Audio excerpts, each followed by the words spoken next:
Max didn't sit up shrieking.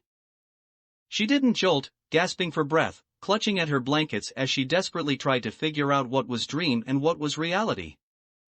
She only opened her eyes, breaking the dam and allowing what tears hadn't already escaped to stream down her temples. She rolled her head to the side and found Chloe sitting on her bed, nervous and concerned. She realized the girl was holding onto her hand with both of hers.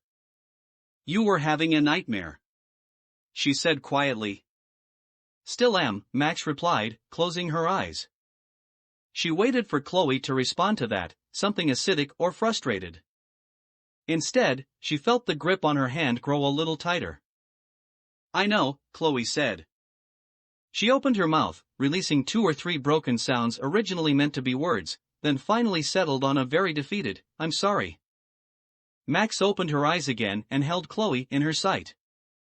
She left herself open, vulnerable as hundreds of thoughts and pleas glanced through her blue irises. "I made the choice, Chloe," she finally said. "You have no reason to be sorry for anything. You were talking in your sleep." The blue-haired girl shifted uncomfortably. "Talking about Jefferson."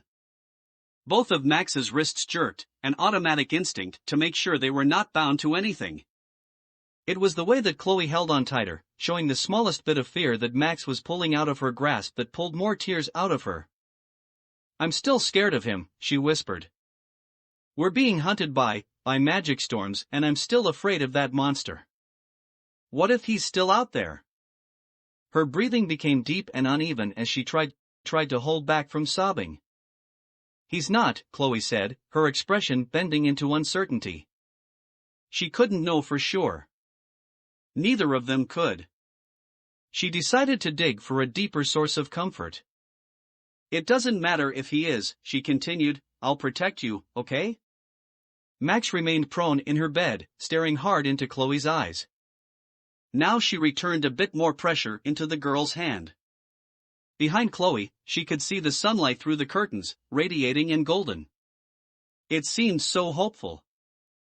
All she wanted was to stay there, at peace with the thought that the sun was shining, lighting up wherever it is they were.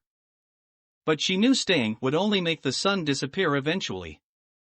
The people, too. Something broke in her throat. "Fuck," she sputtered, sitting up. She noticed so quickly how the contact of Chloe's hands on hers disappeared, only widening the wounds in her heart, but it was displaced as she felt the girl's arms wrap around her instead. "It's okay," Chloe whispered, trying on a soothing tone that didn't fit her nearly as well as she would have liked. "It'll be okay, Max." The brunette didn't respond, but did let her weight shift further into Chloe's body. "I've been up a while, thinking about all of this." "And?" Max asked. "I mean, if your theory is true, we don't really have a choice. We have to stay on the move," Chloe said. She released Max from her arms and stood up from the bed. "I guess we have enough money to get by for a little while and then after that." "I can figure something out," Max responded, holding her hand up, looking almost embarrassed. "I can still do it." Chloe grimaced at the suggestion, sighing as she nodded her head. "Okay, we'll figure it out." She walked over to the window and pulled the curtain open enough so she could look outside, taking the sight of the dilapidated, pothole-filled parking lot in. "Max, we do have to go to Seattle. Even if it's only for one day. You need to talk to your parents." Her voice was firm, but still sounded as though she was afraid to hear Max's reaction. "I know," she said, breathing out slowly as the image of the missing person poster bloomed center stage in her mind. "They deserve that much, at least." Chloe let the curtain fall back into place and went back over to the bed. "Then we have our first move," she replied. "We'll leave for Seattle today." She let her head fall back a bit as she looked at the ceiling, as if awaiting some sort of direction or answer.